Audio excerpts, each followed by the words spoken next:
The evening settles slowly. A soft lamp glows in the corner of the room. The outside world hums in the distance, cars passing, voices fading, doors closing somewhere down the street. Inside, there's quiet. A cup of tea cools beside you.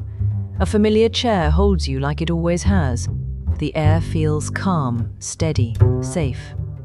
And for a moment, you feel something rare in today's world: peace. Yet somewhere, you may have heard the words, "You should go out more." Hey, we were looking for you. Come on, join us! Yeah, it's way more fun. Why do you stay home so much? Don't you get bored? And maybe, at times, you wondered, is something wrong with me? But psychology tells a different story. Loving to stay at home isn't always withdrawal. Sometimes it's adaptation. And when we peel back the layers, we begin to see that the desire for quiet spaces often has deep psychological roots and hidden strengths. 5.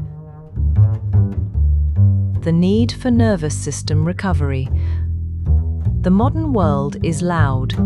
Noise, notifications, conversations, expectations. Your brain is constantly processing information. Psychologists refer to this as cognitive load, the total amount of mental effort being used at any moment.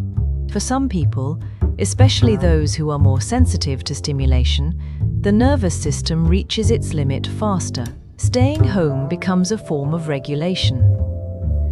Dr. Gabor Mate often explains that the nervous system seeks safety before anything else. When stimulation becomes overwhelming, withdrawal is not weakness, it is recovery.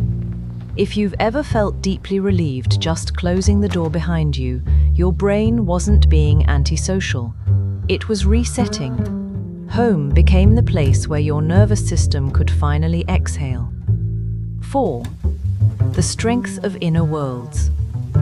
Some people are entertained by crowds, others are nourished by thought. Carl Jung described this difference through the concept of introversion and extroversion. Introversion, in Jung's terms, is not shyness. It is a natural orientation toward the inner world. People who enjoy staying home often have rich internal landscapes, ideas, reflections, imagination, and deep emotional processing. That was engagement with your inner world. And historically, the ability to reflect deeply was a survival strength. Reflection allows learning. Learning allows adaptation. Your mind was practicing something essential. 3. The safety of familiar environments. Human beings are wired to seek predictability. The brain constantly scans for threat, a process psychologists call neuroception, a term introduced by Dr. Stephen Porges in polyvagal theory.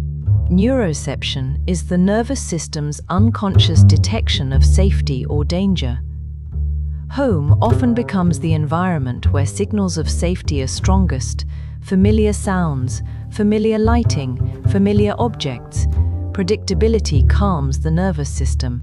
If you've ever felt more yourself at home than anywhere else, that isn't avoidance. It's your nervous system recognizing safety. And historically, safe environments meant survival. Your brain wasn't retreating, it was protecting stability. 2.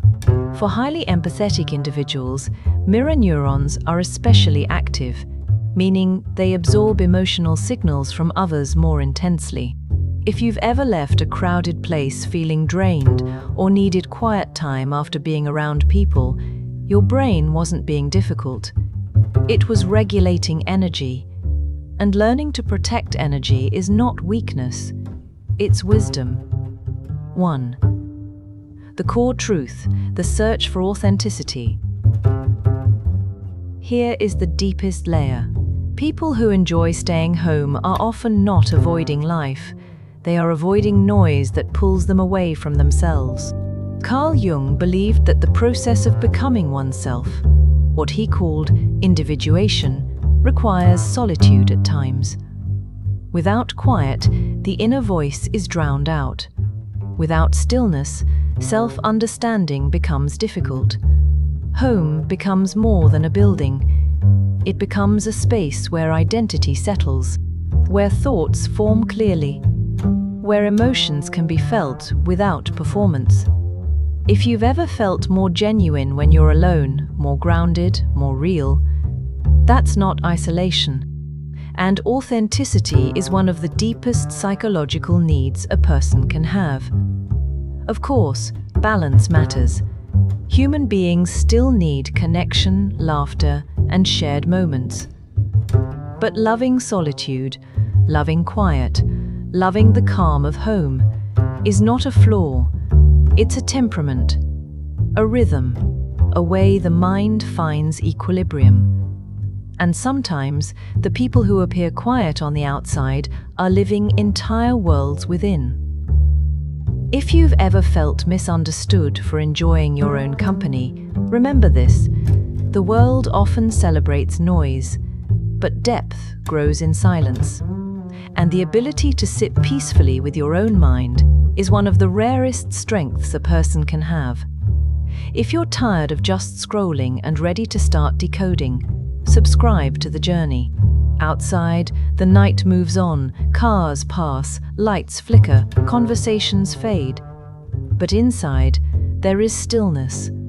And in that stillness, there is clarity. And in that clarity, there is you. I am the echoed veils. Stay grounded.